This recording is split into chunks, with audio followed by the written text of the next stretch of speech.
Salut les animaux légendaires, j'espère que vous allez bien. Vous êtes nombreux à me contacter pour savoir comment choisir votre board. Et bien aujourd'hui dans cette vidéo, on va tout vous expliquer. Allez, c'est parti!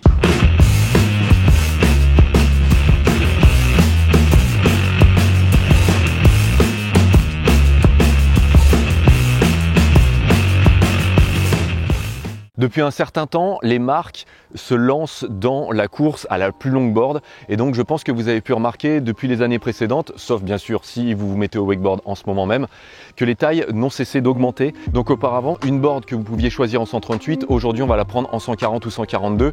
Donc aujourd'hui, excite les petites tailles pour aller vers les grandes tailles qu'aujourd'hui on choisit plus sa board de la même manière que dans les années 2010. Le but aujourd'hui pour moi est de vous expliquer comment moi je choisis mes boards et aussi comment est-ce que je peux conseiller aux personnes qui viennent ici au parc comment choisir leur board et pour qu'elle leur corresponde au mieux. Donc premier point, le truc le plus important, c'est votre morphotype.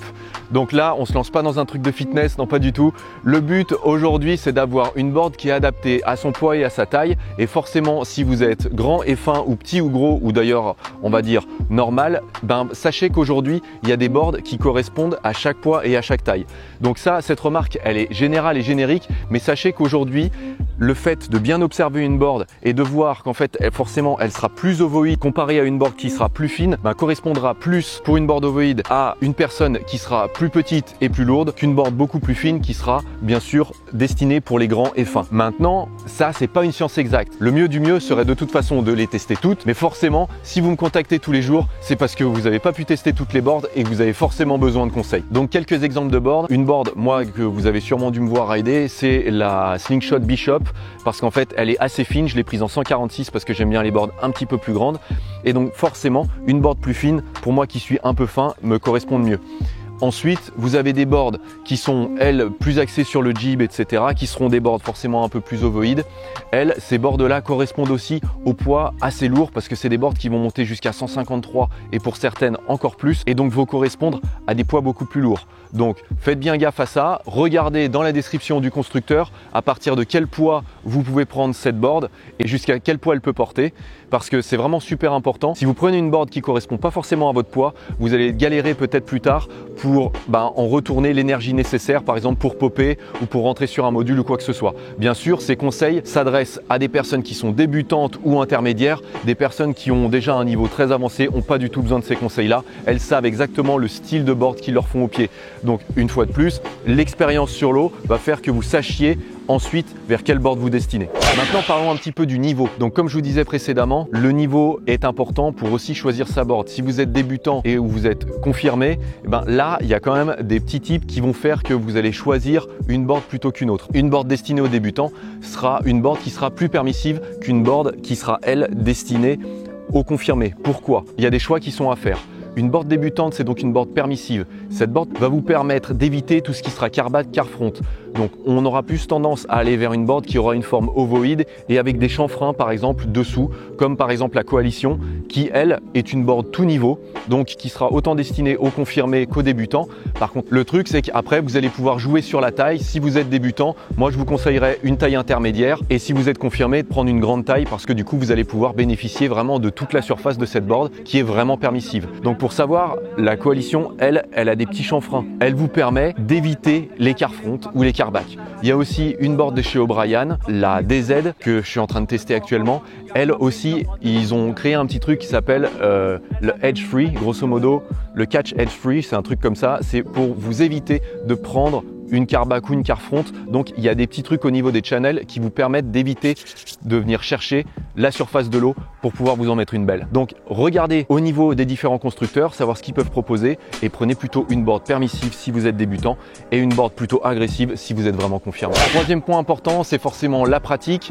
Elle s'inscrit bien évidemment par rapport à votre utilisation. Donc, du coup, vous allez avoir soit une utilisation hybride si vous avez envie de faire ou du bateau ou du câble, ou encore vous pouvez l'utiliser vraiment certaines fois en câble si vous aimez bien une board qui est un petit peu plus rigide, donc uniquement en câble. Bon, malgré tout, vous allez avoir les empreintes pour les bateaux, donc les petits trous, etc. Bon, maintenant ça c'est pas une finalité en soi, c'est pas très grave. Il y en a qui pensent que certaines fois ça pète, etc. Bon, pour le moment, nous les boards hybrides qu'on a pu tester, on les a jamais cassés à cause des trous donc destinés à une utilisation bateau. Ensuite, vous avez des boards dites de jib qui elles sont des boards qui seront souples et là elles sont vraiment destinées aux personnes qui veulent rider les modules, faire du kicker, du jib, etc. Les boards souples comme celle-ci sont aussi des boards qui sont du coup plus permissifs, qui auront tendance à se mettre à plat sur les modules plus simplement, donc avoir plus de stabilité. Et enfin, dernier type de board qui correspond à une pratique, c'est pour les bloqueurs. C'est des boards qui seront, elles, plus rigides et souvent avec des channels au-dessous pour pouvoir vous permettre de cranter correctement et d'être vraiment sur un rail de A à Z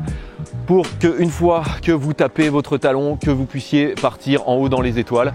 Donc ça, c'est des boards qui, elles, ont vraiment énormément de répondants avec de gros channels au-dessous. Mais c'est vrai que certaines fois, ces boards-là, c'est aussi des boards qui seront souvent moins permissives que des boards de jib.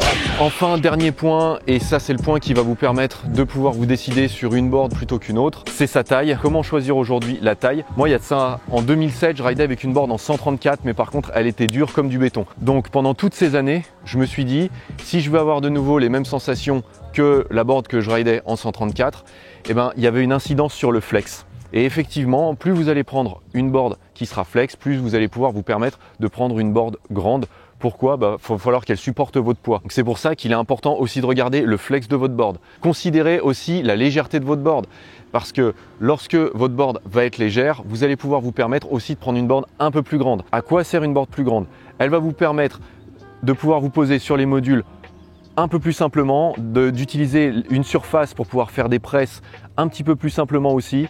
Donc plus vous allez avoir une board courte et plus ça va être difficile au niveau stabilité. Maintenant, je vous cache pas que c'est pas la board qui fait le rider, mais c'est bien le rider qui fait la board. Donc vous inquiétez pas, si vous avez pris une 138 au lieu d'une 142, ça fait que 4 cm, même si on peut réellement le ressentir sur l'eau, malgré tout, vous ne vous seriez pas trompé. L'essentiel, c'est de vous habituer à votre board et de pouvoir en faire ce que vous souhaitez. Si vous voyez que vous butez, n'hésitez pas à tester une board un petit peu plus grande. Aujourd'hui, les matériaux qui sont mis dans les boards sont réellement faits justement pour pouvoir alléger cette board, pour pouvoir améliorer la longévité. Donc pour récapituler, regardez en fonction de votre morphotype.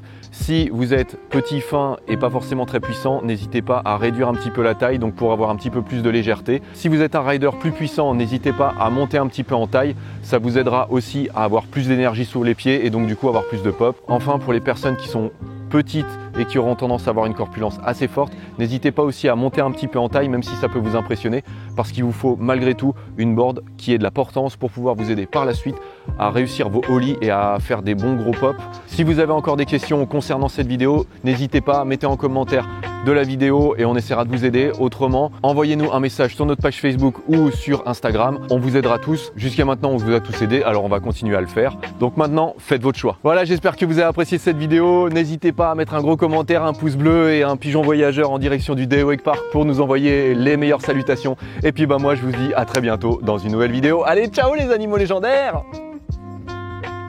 Bref, c'est nul, il faut que je vais refaire. Non, je vais directement lui dire aujourd'hui, c'est pas grave, on continue. Forcément. Je redis forcément. Alors, ça me fait trop rire. Parce qu'il y en a un qui est en train de se faire violer par le module derrière. Ok, attends, je vais y aller. Et là, je vais jamais y arriver.